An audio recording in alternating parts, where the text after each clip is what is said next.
I'm gonna be honest with you guys. I don't know how long this video is gonna be, but it's gonna be a little long, just because this story is like a whole school year long. Well, not really. I guess the kid came in around like October, November, but it's still a pretty long, story. I'm taking you guys back to middle school where hormones was just kicking in, acne was just popping, and bitches were just starting to get developed or pregnant, I should say. One October, we got a new kid in my homeroom class.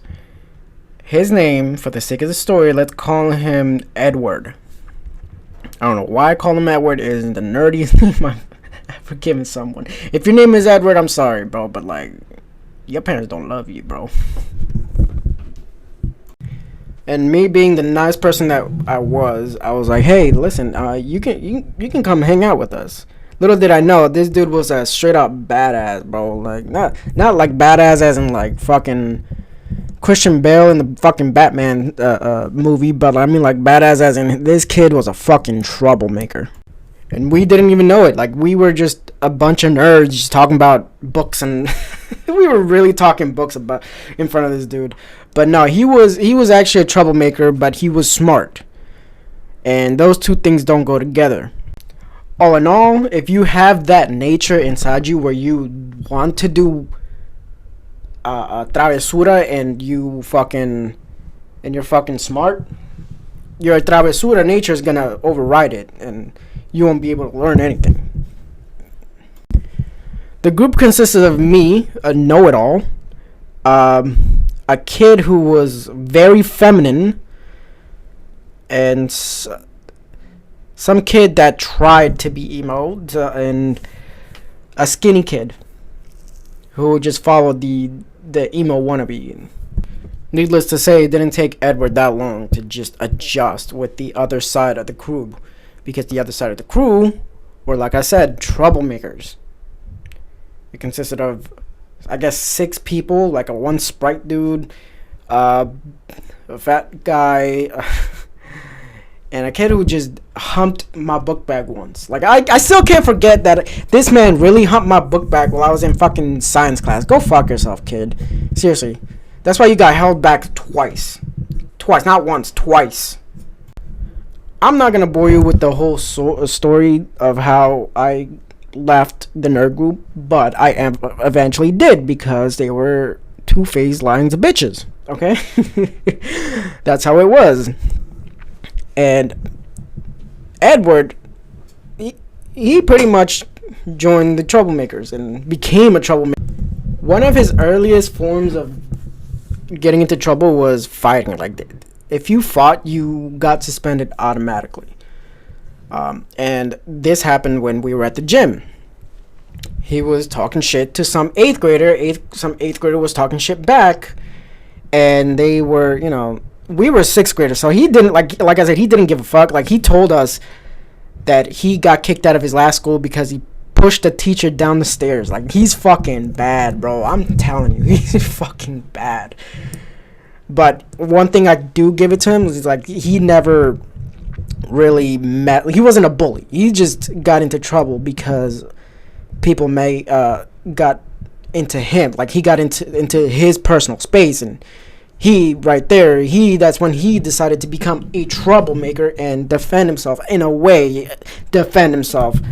quotation marks. But yeah, going back to the story, because I keep on getting sidetracked. They were talking shit back to back, and after school they went to the courtyard, I guess you could call that, but they went in front of the school and they fought. From what I heard, Edward punched him like 5 times, and the 8th grader received like 8. So it was, and that's when the whole fight got separated. So yeah, he was suspended.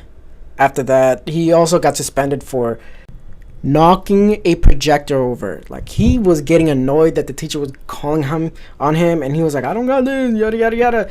And they were going back and forth and this and that, and he was like, you know, man, fuck this, and he pushed over the desk that had the projector, and it completely just I don't know about you, but electronics and gadgets like that, they don't do well when they're being hit on the ground.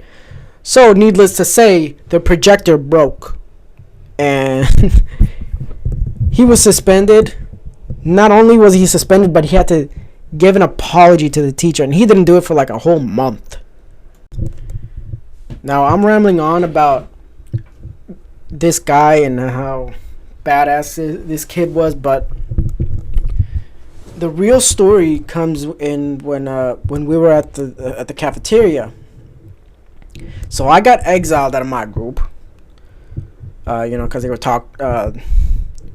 back talking bitches, and I just I sat down with them and had fun. Like they were not bullies. They were at some point, but they weren't that bad. They were troublemakers for all I know, but they weren't evil.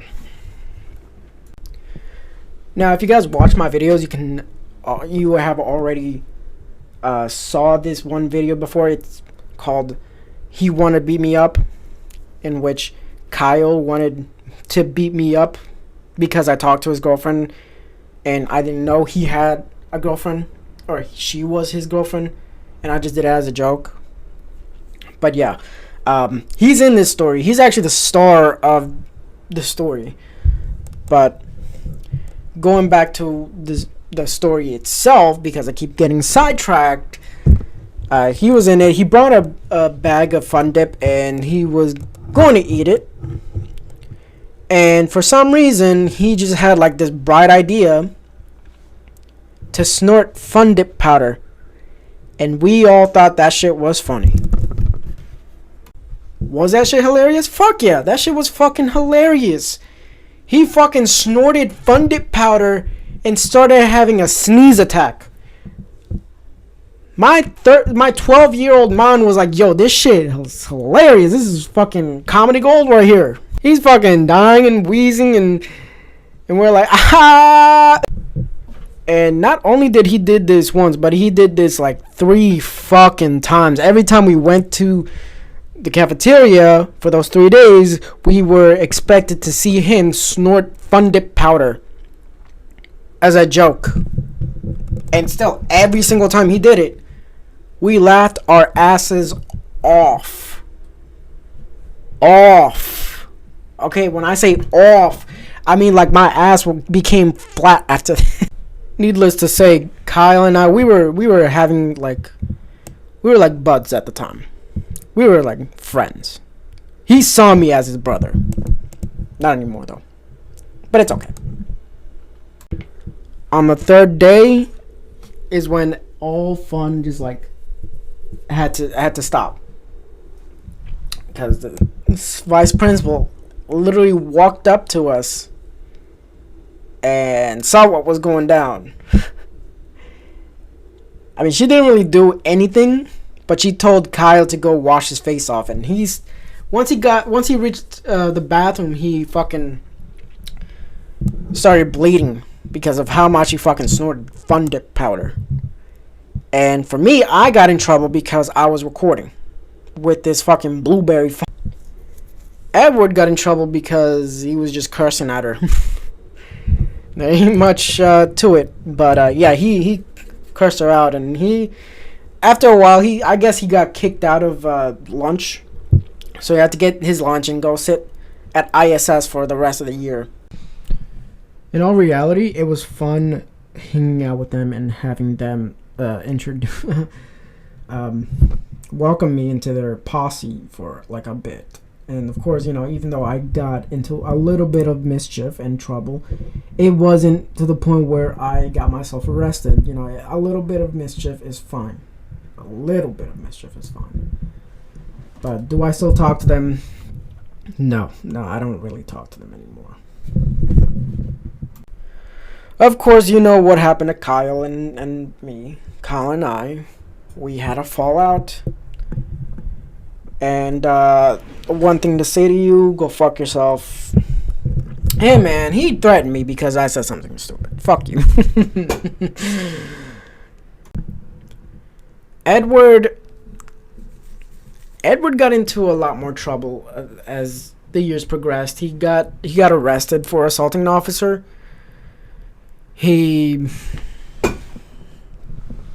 was in and out of school, and he was moved to different schools and even into an alternative. I'm pretty sure he was in an alternative school, and I'm pretty sure he dropped out. And he was fixing tires for a while. Well, he was at a tire shop for a while, I should say.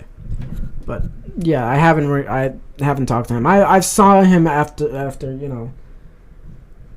after middle school into high school, and yeah, he's pretty chill with me. But other than that, no, I haven't like talked to him. The short Guido, Puerto Rican guy, who was part of our group, he's going in and out of relationships and not really doing well. He has a body shop, so he's doing something for himself. So I'm gonna give him that. And sometimes I talk to him here and there. There was a Justin Bieber wannabe dude, and we called him Chainsaw Lips because he had braces, but he I don't know. I haven't talked to him, but what I know, he's doing good. He has a girl and he has a car and probably a good paying job. But other than that, he's not too bad. There was a fat black guy there, and well, he wasn't black, but he was half black, half white. Me and him, we weren't like close. He actually didn't like me at all, but he's chill now. I mean, I don't really have him on anything. I don't really talk to him either. But sometimes I see him, and sometimes I'm in this group. Well, not in a group, but I hang out with this guy, and he just, he's just there, and we just have a laugh here and there, and that's it. And then there's a skinny Puerto Rican guy. From what I know, his mom died after graduation. He graduated high school, and he's working, and he has a daughter. But he's still acting out on Facebook. Oh my God, Facebook. In the grand scheme of things, I don't think there is a moral of the story, but if there is, I would say not to sniff Fun Dip powder, because that shit will fuck you up. I'm just saying, bro. I'm just saying, don't do that shit. And try not to get into too much mischief, because too much mischief will get you, at about on a bad route. But yeah, that concludes the story. I love you guys. Peace.